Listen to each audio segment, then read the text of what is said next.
What's up, beautiful people? Jen here. Welcome back to my channel. If you're new here, my name is Jenna Lee, aka Jen Sparkly, commander of the Sparkle Army. Thank you so much for checking out my little corner of the internet, and I hope that you'll stay. I promise, I'm a lot of fun. So tonight, we are going to talk about the WWE Fastlane pay-per-view, which just wrapped up on the WWE Network.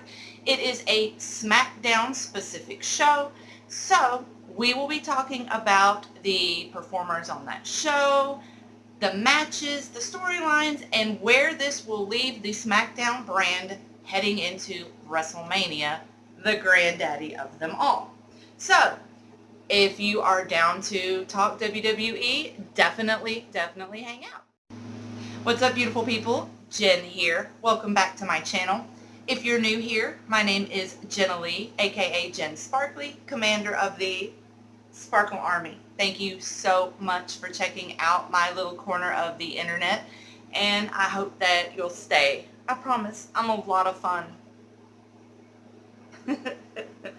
So tonight, we are going to talk about the WWE Fastlane pay-per-view, which just wrapped up on the WWE Network. It is a SmackDown specific show, so we will be talking about the performers on that show, the matches, the storylines, and where this will leave the SmackDown brand heading into WrestleMania, the granddaddy of them all. So, if you are down to talk WWE, definitely hang out. All right, now, I know there's a pre-show and all that kind of stuff, but I'll be honest, I picked up my viewing with the United States Championship match. I came in, honestly, just at the end of it, just in time to see Randy Orton win. So I cannot offer legitimate commentary on that. So let me know in the comments below what were your thoughts of that match, because I am going to rewatch it later tonight, but I wanted to go ahead and get this video up tonight. So definitely, I saw where Bubba Ray Dudley tweeted out that it was an excellently worked match, so I'm guessing it had to be pretty damn good. But definitely in the comments, let me know what were your thoughts on the match. What were some highlights for you? After that was the women's division tag team match featuring Naomi and Becky versus Carmella and Natalya. Now, all four of these women they're awesome characters. They're awesome personalities. It did feel a little bit to me like they were pairing strong workers with strong personalities, but not quite as strong workers. Like Carmella is a strong personality, but to be fair, we all know that her in-ring work is not super great. So pairing her with Natalya could maybe boost her up, tighten her up a little bit in the ring. Naomi is an amazing act. I've said it a lot, I think her entrance is more over than she technically is. And I like Naomi. I've said it before, I don't think her entire moveset suits her. I think that being that she is this super flexible, super graceful dancer, that it would just make sense to implement a lot of really cool, unique kicks into her repertoire, especially considering that she can do all these hitch kicks and split leaps and get hyper extension. Like, why not use that? You know, why not? There isn't another woman on the roster who can do that, and I've yet to see a woman anywhere who has that kind of dancer's flexibility and strength, and I just wish that they would implement that a little more with Naomi's moveset. I think that it could only benefit her, because the rear view to me is it feels cheap. Like, oh, I'm a black girl, so I got a big butt. Huh? Like, she's better than that, and let's give her better than that. I'm so sick of watching Becky Lynch count the lights. Like, really? I'm so sick of her being the one to eat the pin constantly. Like, something's got to give. Like, she was the very first SmackDown Women's Champion. Why I don't understand why she doesn't get to shine as much as the other girls. Why why does she have to dance around on the periphery of the title scene? She deserves more. And I feel like we've all been patient, like, okay, well, you know, you gotta let so and so get their run, and so and so's gotta get their run, and yada yada yada yada yada. Well, when is Becky gonna get to shine again? Am I wrong? I don't feel like I'm wrong here. Anyway, for what it was a good match. Nothing was really at stake here, so there wasn't like an urgent feeling of tension. Um, what did I write down? You're going to hear me repeat this a couple of times throughout this video, but I am so sick of hearing women competitors squealing and screaming. If you can't tell a story like with body language, you can yell, you can grunt, you can be angry, but all of the, don't do it! Can we please stop that? That just, it makes you sound like a petulant child. It doesn't make you sound like an ass-kicking chick. There was one moment, it was a move with Natty and Naomi. It was a snapmare that Natty was doing on Naomi. And it wasn't like either one of them's fault, but Natty kind of landed at an angle, which then in turn pulled Naomi at an angle. And it really looked like she took the brunt of that bump, like on her hip. It looked really painful. Like, neither one of them did anything wrong per se. I think it was just like one of those, you're moving so quickly, one like inch turn to the side can throw you off. But for some reason, like, I remember watching that just going, oh my gosh, ow, ow, ow. But Naomi didn't sell it. She doesn't seem to, so cool. It could just be me. I'm a klutz, so when I see stuff like that, I automatically cringe. There was that one really cool move where Carmella did kind of like a modified Tajiri,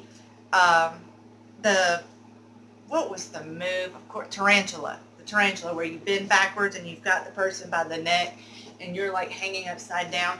That was cool. She took pretty much the entire breadth of the 5 count, holding it, and then did a really cool almost backhand spring looking release where she just dropped, popped her feet over and landed on her feet. That looked really cool.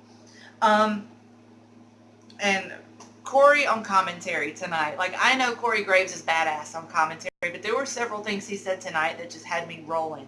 They were like Bobby Heenan level smarmy. Like when Carmella was pulling Naomi's hair, he said, oh, well, that's just terrible. There's obviously a product in Naomi's hair that has caused Carmella's hands to get stuck. It happens to me all the time with my hair. You know, just silly stuff like that. Like the digging so deep to find a reason for the bad guys to be doing what the bad guys are doing. That's quality heel commentary, and I love it. Up next were the Usos versus the New Day, and I wrote it in my notes, and I think I tweeted it out. I should be bored with this feud, but I'm not. And that is definitely a huge plus because of the work of all 5 guys. The Usos are absolutely killing it in the ring, on the mic. This little character shift where they've gotten a little meaner and a little more aggressive is absolutely working for them. And the New Day, I just can't get bored with the New Day. Even if it feels like it's the same thing, they're so damn entertaining that I enjoy seeing it. They embody so much of what I love about wrestling. Appealing to your nerdy side. Being able to laugh and be goofy and silly, like, that's what I love about wrestling, and I love that that's truly like the nucleus of what their gimmick is. It's just, yes, we're ridiculous. Yes, of course we're goofy, but we're still kick ass, and we can still beat you up. I dig it. It was a great match, and then the Bludgeon Brothers showed up, and I had a lot of thoughts on this. First and foremost, the Bludgeon Brothers ring gear looks very burlesque / goth chic. I think I even tweeted it out where I said I half expect them to rip off their tops, like showing nipple tassels, like da da da da da da da da. Like, I half expected that just because of all the weird like pouches and fringe and like zippers and two-toned leather. It was a bit much. And they have those huge, dangerous mallets that even Brian Zane tweeted it out like, oh, it's so powerful that it did not even dent the steel steps after he missed swinging at I can't tell the Usos apart. Swinging at an Uso. I don't know. Also, I couldn't help noticing that when they went to grab their mallets, they just swung it over their shoulders like it was no big deal. Like, okay, all right. I mean, it was dramatic. It built up drama. It did what it was supposed to do. After that, we got the match with Ruby Riott and Charlotte. Y'all are going to hate me for this, but it has to be said. People are so judgmental about women's bodies. I have no doubt that Ruby Riott is in incredible shape. She showed us tonight what an outstanding in-ring performer she is, but her ring gear is not doing her any aesthetic favors. She's not overweight at all, but the way her ring gear is cut, it makes her look like she's chubby in places that she isn't. And I know that sounds really suck up, and I don't mean for it to be, because I am a fatty McFatty supersized combo with a Sprite. I'm not judging. I think she looks amazing, but I've seen numerous people say, oh, her belly fat, oh, she's got a muffin top. No, she doesn't. It's just the cut of what she's wearing. So, like we used to say in the strip club, you either tan it, tone it, or cover it. So, obviously she likes the fair skin. I rock fair skin, I get it. She either needs to get down on some crunches and tone it up, or maybe alter her ring gear so that it's not something that people are going to constantly yammer on about, because every match she has, I see someone say, oh, her muffin top is so gross, oh, her stomach is so cringe. No, it's not. No, it's not. She's fucking gorgeous, and she is an ass kicker. But to silence that kind of crap, she's gonna have to make a change. The match between Ruby Riott and Charlotte was incredible. I like seeing some new people elevated, even though it still irritates me that somehow they're being elevated while you've got Becky Lynch eating pins in preliminary matches. I think that's kind of screwed up, and I don't like it. But I don't write for WWE, so I don't get to make those calls. Corey made the remark, Charlotte wants to step out of her father's shadow.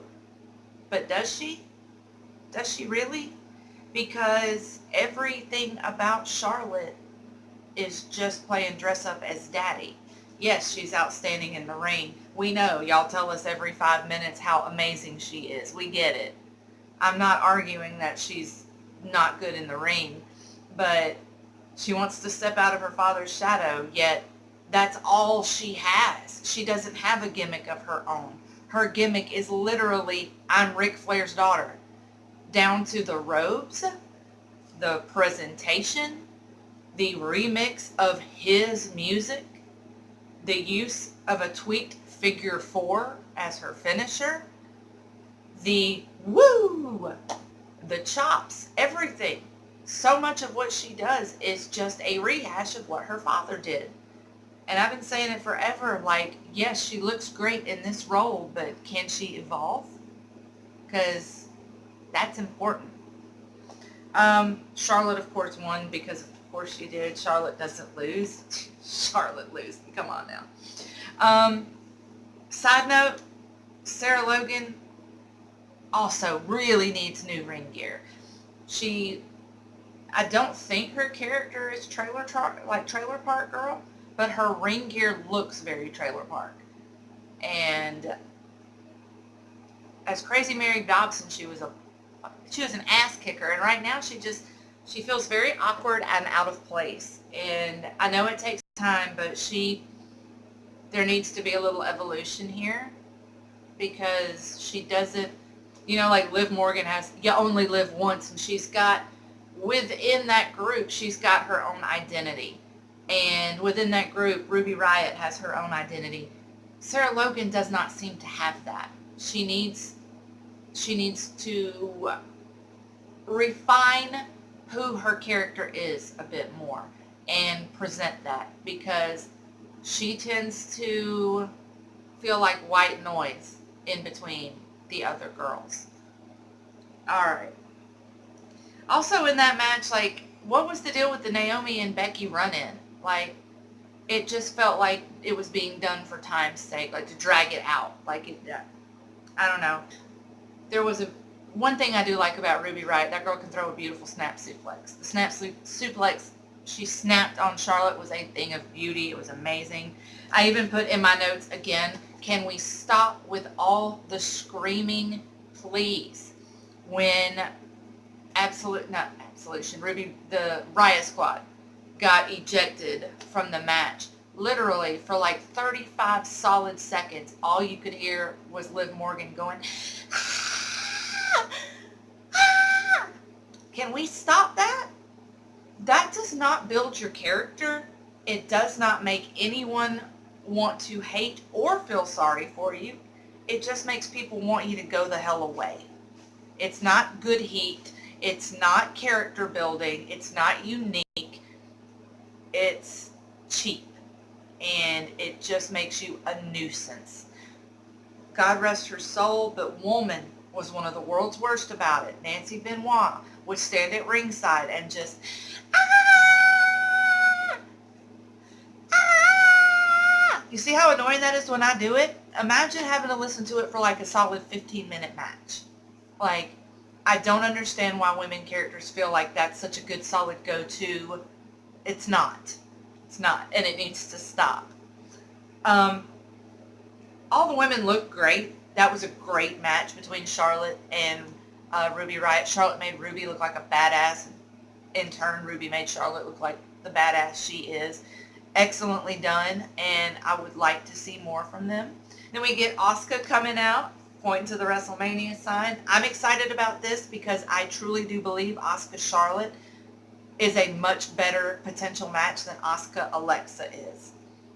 Unpopular opinion, I know, and y'all know, I'm a Bliss fit. I absolutely love Alexa Bliss, but I do believe that WWE is hitching their wagon to her and putting their promotional might behind her, at least in part because of how pretty she is. It's a marketability thing. They could plop her down on red carpets in a nice designer dress and she's going to look like $1 million. All the women in WWE are gorgeous, but y'all get what I'm saying. Alexa Bliss is like next level beautiful. And she's that classic blonde-haired, blue-eyed girl that mainstream America just laps up. So, after that, we get the six-pack challenge with Dolph Ziggler, John Cena, Kevin Owens, Sami Zayn, Baron Cohen, and AJ Styles. Baron Cohen. I don't know who Baron Cohen is. Baron Corbin. Sorry. My brother and I were talking about this, but it just seems like Dolph Ziggler is floating in this kind of limbo purgatory, character-wise. And I feel like he has just been truly ruined to a point where the crowd doesn't even really know how to take him anymore. They wanted to root for him. They wanted to believe in him. They wanted to get behind him for so long. And WWE just started him so much that even like the most loyal fans have just kind of thrown up their hands and said, I give up. I don't know what to do anymore. And I think Dolph Ziggler would benefit greatly from just getting the hell out of WWE, at least for a little while. Going to New Japan, I think he'd be a great fit as like a mid-carder, excellent support for Bullet Club. I think he'd be great in Ring of Honor. He would absolutely make money on the indie scene. He would be a very in-demand booking. I mean, he imagine him on the indie circuit, like working matches like Chikara, Ring of Honor, even a stint in Lucha Underground. You know, I truly do think that 6 months, 8 months, a year, 18 months, not in WWE could truly benefit him, and he could probably pull like a Drew Galloway McIntyre where he gets out there and he's like, do you see how good I am? And they would take him back. But he's not going to elevate himself running on the same wheel week in and week out in WWE. It's just not going to happen. The KO and AJ spot on the announce table when KO is talking so much shit to AJ and then AJ, pow, kicks him. That was a thing of beauty. Of course, Shane McMahon gets involved, pulling the ref out, not allowing KO to get the pin. Next up, Sami Zayn's getting a pin. Shane pulls them out, once again blocking them from getting a pin. There, of course, that will continue. I don't know where this is going to end up. Possibly I could see like a triple threat match or a 2-on-1 match at WrestleMania with KO, Sami Zayn, and Shane O'Mac. I could see them building toward that. It would make sense. I don't know that that's really something I want to see, but it does look like it's potentially what they're building for. Cena going for the AA with Baron Corbin on the steps. That was an ugly, ugly bump, and it looked like it hurt like hell. All of my props to Baron Corbin for eating that nasty, nasty bump, because I know that felt like hell. And Dolph Ziggler runs in to save. Magically, AJ Styles appears. Boom, pop, AJ wins. So I guess we're getting AJ Nakamura, which that's going to be awesome at WrestleMania. All in all, this was a good pay-per-view.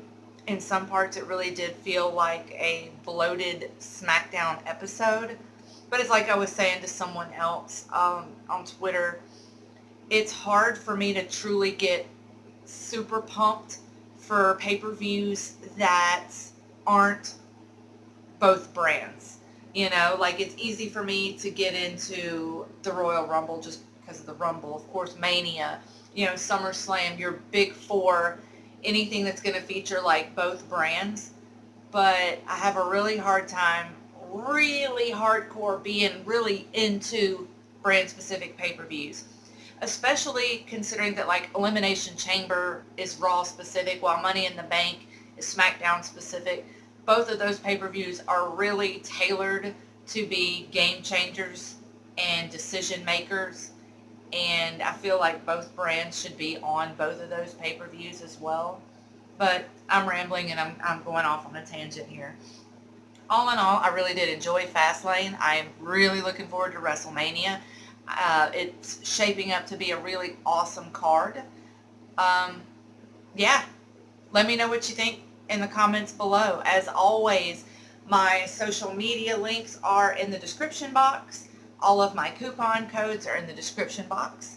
Definitely check those out. Follow me on Twitter. Follow me on Instagram. And yeah, thanks for hanging out. And I'll see you guys next time. Y'all stay beautiful.